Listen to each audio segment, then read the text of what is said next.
So what we did is we worked with Nixie's and IDOS Montreal to bring real-time ray-traced shadows to Shadow of the Tomb Raider. It's perfect.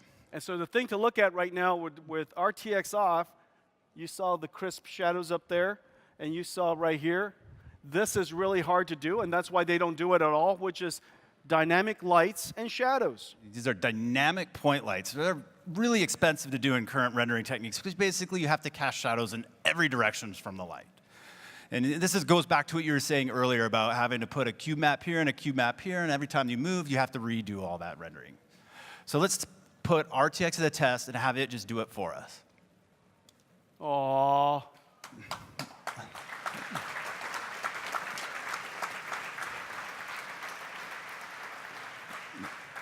The beautiful thing about ray tracing is you turn it on. You know, when you turn on the light, it just does the right thing physically. And because we're tracing these rays physically, it should perform according to what we expect. Yeah, and so the umbras, where right behind, where it's nice and dark, it's correct. And where penumbra, where you have the softness of the shadow, because not all of the shadow is occluded, part of it is lit, you get some softness. Yeah. Off and on. Wow. Now let's take you to, you were talking about some of those area lights earlier. You want to look at some examples of those? Yeah. Well, here's a big example. This is an incredibly lit scene. This whole scene is amazing. It's beautiful. And so what we have here is we have two cone lights and two area lights. Those area lights are basically rectangular shapes, the neon lights above the stage. And what you notice is the shadows below are hard, like you keep talking. And this is state-of-the-art for real-time graphics right now. And I got to say that because the guys are sitting right next to me who made those shadows. And they are, Brett, this is the best we have right now. And they look beautiful. Yeah, they look great. Until now. And the way that's simulated, those area lights are simulated essentially as a couple of point lights.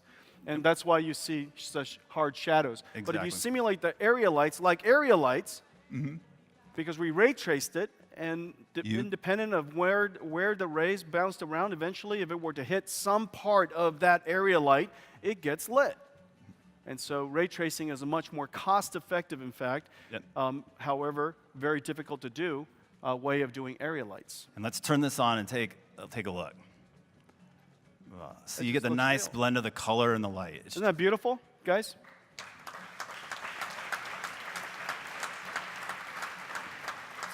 It's rather.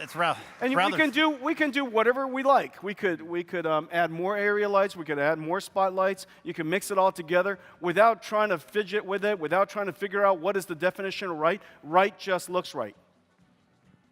That's another wisdom. Right looks right.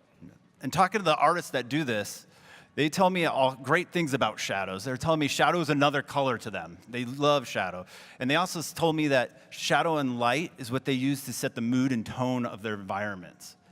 And so that's how important shadows are. And it feels like we just gave them a lot more depth for it.